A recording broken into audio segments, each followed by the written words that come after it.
Who was the real Empress Dowager Cixi? A power-hungry tyrant who brought China to its knees, or a political genius who held a crumbling empire together against all odds? For nearly half a century, this one woman ruled over the final, turbulent decades of the Qing dynasty, becoming one of the most powerful and controversial figures in Chinese history. Today, we're going to peel back the layers of myth and propaganda to uncover the true story of the woman who ruled from behind the dragon throne. Her story begins not in a palace, but as a young Manchu girl from a respectable but not exceptionally powerful family. In 1852, the teenager, and known as Lady Hainara, was chosen to join the Forbidden City as a concubine for the Shanfeng Emperor. In a world filled with hundreds of beautiful and ambitious women, how did she stand out? It wasn't just her beauty. It was her intelligence.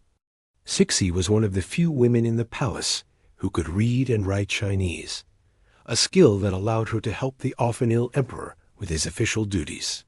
She became his confidant, learning the intricate dance of court politics firsthand. Her status skyrocketed in 1856 when she gave birth to Zikon, the emperor's first and only surviving son. This achievement elevated her from a low-ranking concubine to the title of noble consort Yi. She was no longer just another woman in the harem. She was the mother of the future emperor. When the Shanfeng Emperor died in 1861, his son was only 5 years old. The emperor, wary of Cixi's ambition, had appointed a council of 8 regents to rule, but he underestimated her. Cixi wasn't about to be sidelined. In a daring political move, she formed an alliance with the late emperor's principal wife, Empress Sion, and the emperor's ambitious brother, Prince Gong. Together, they orchestrated a coup. They arrested and executed the regents, and Cixi and Sion became co-regent Empress Dowagers, ruling on behalf of the young Tongzi Emperor. The era of Cixi had officially begun. Her early years in power were surprisingly successful. The empire was on the brink of collapse, torn apart by the massive Taiping Rebellion, a civil war that had claimed tens of millions of lives. Under Cixi's regency, the Qing court appointed skilled new generals like Zheng Gofan and Li Hongzheng, who finally crushed the rebellion in 1864. With the internal threat suppressed, Cixi and Prince Gong initiated a period of revitalization known as the Tongzi Restoration. They cracked down on corruption, recruited talented officials, and most importantly, began to cautiously embrace Western technology and knowledge through the self-strengthening movement. They built arsenals, shipyards, and established schools to teach foreign languages and science. For a brief moment, it seemed like the Qing dynasty might be saved, thanks to the leadership of a woman who had never been meant to rule. As the Tongzi Emperor came of age, he proved to be a disappointment, more interested in the pleasures of the court than the business of governing. His early death in 1875, at just 18 years old, presented Cixi with a crisis and an opportunity. To maintain her power, she broke with tradition. Instead of choosing a successor from the next generation, she selected her own 3-year-old nephew, naming him the Guangxu Emperor.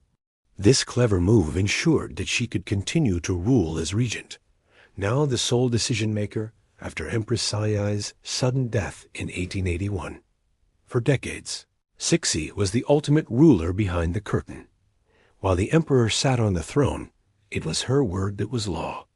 She received officials, read state documents, and made all the critical decisions from behind a silk screen that separated her from the all-male court.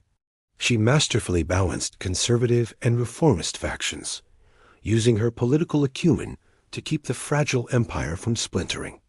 She wasn't just a regent. She was the de facto ruler of China. But her grip on power was challenged in 1898. The Guangxu Emperor, now a young man and influenced by reformist thinkers, launched the 100 Days Reform. He issued a flood of radical decrees aimed at modernizing China's government, military, and education system overnight. Cixi and the conservative establishment saw this as a direct threat to their power and the entire Qing order. Cixi acted swiftly. She staged another coup, placed the Guangxu emperor under what was essentially house arrest within the Forbidden City, and executed the leading reformers. She rescinded the reforms, reasserting her absolute control. This single event would come to define her legacy in the West as a reactionary force who stifled China's progress, a view that is both compelling and incomplete.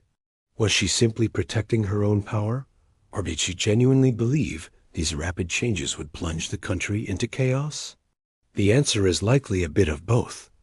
2 years later, China exploded. A violent anti-foreign movement, known as the Boxers, was gaining momentum in the north. They believed they were immune to foreign weapons and sought to drive all foreign devils out of China. Cixi's court was deeply divided. Should they suppress the Boxers or support them against the encroaching foreign powers? In a fateful decision, swayed by hardline conservatives and rumors of foreign demands for her abdication, Cixi sided with the Boxers and declared war on 8 foreign nations simultaneously. It was a catastrophic miscalculation. The 8-nation alliance, an international military force, invaded China, crushed the Boxers, and marched on Beijing. Cixi, dressed as a commoner, was forced to flee the capital in a cart, a humiliating journey that took her and the court to the ancient city of Xi'an. The Forbidden City was looted, and the Qing dynasty was disgraced on the world stage. After a year in exile, Cixi was allowed to return to Beijing, but she was a changed woman. The humiliation of the Boxer Rebellion had shown her that her old ways were no longer viable. China had to change to survive. In a stunning reversal, the same woman who had crushed the 100 Days Reform now became China's greatest reformer. In the final years of her life, she implemented a series of sweeping changes known as the New Policies. She oversaw the abolition of the centuries-old imperial examination system, ordered the creation of a modern Western-style education system for both boys and girls, modernized the army, and even sent a commission abroad to study constitutional governments, paving the way for a future parliament.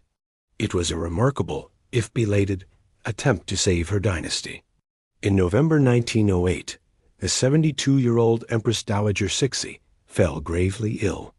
On November 14th, the Guangxu emperor, still under house arrest, died under mysterious circumstances. Modern forensic tests have since confirmed he was poisoned with arsenic. Just 1 day later, Cixi herself passed away, but not before naming the 2-year-old Pui as the next emperor. Her death marked the end of an era. Just 3 years later, the Xinhai Revolution would topple the Qing dynasty, ending over 2,000 years of imperial rule in China. So, how do we remember Cixi? Was she the Dragon Lady, a cruel despot who clung to power at all costs and prevented China from modernizing?